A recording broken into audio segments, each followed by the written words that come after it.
Magandang umaga po. Narito na po magiging lagay ng panahon ngayong umaga ng Linggo, November 16, 2025.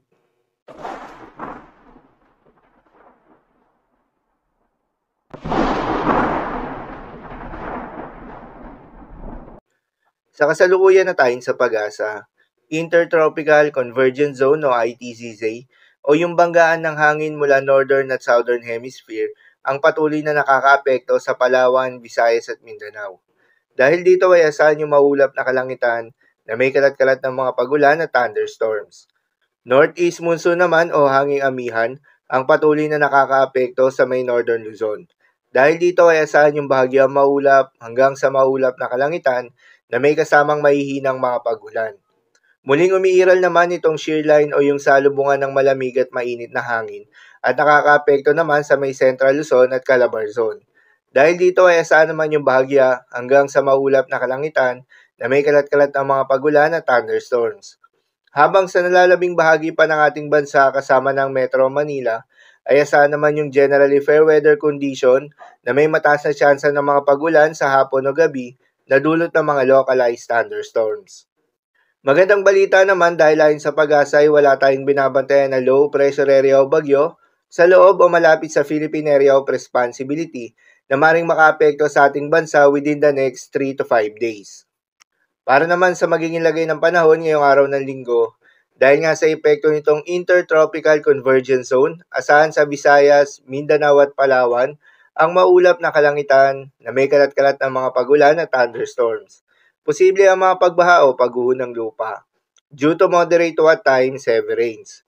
Habang sa Cordillera Administrative Region at Cagayan Valley, ay asahan naman yung maulap na kalangitan na may kasamang mahihinang mga pagulan na dulot ng northeast monsoon.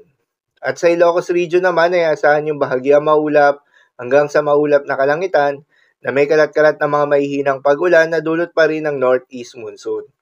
Habang sa Aurora, Nueva Ecija, Bulacan, Rizal at Quezon ay asahan naman yung maulap na kalangitan na may kalat-kalat ng mga pagulan at thunderstorms na dulot ng shear line. Posible rin ang mga pagbaha o pagguho ng lupa due to moderate to at times heavy rains. Habang sa nalalabing bahagi pa ng Central Luzon ay asahan naman yung bahagyang maulap hanggang sa maulap na kalangitan na may kalat-kalat ng mga pagulan o thunderstorms na dulot pa rin ng shear line. Posible rin ang mga pagbaha o pagguho ng lupa during severe thunderstorms.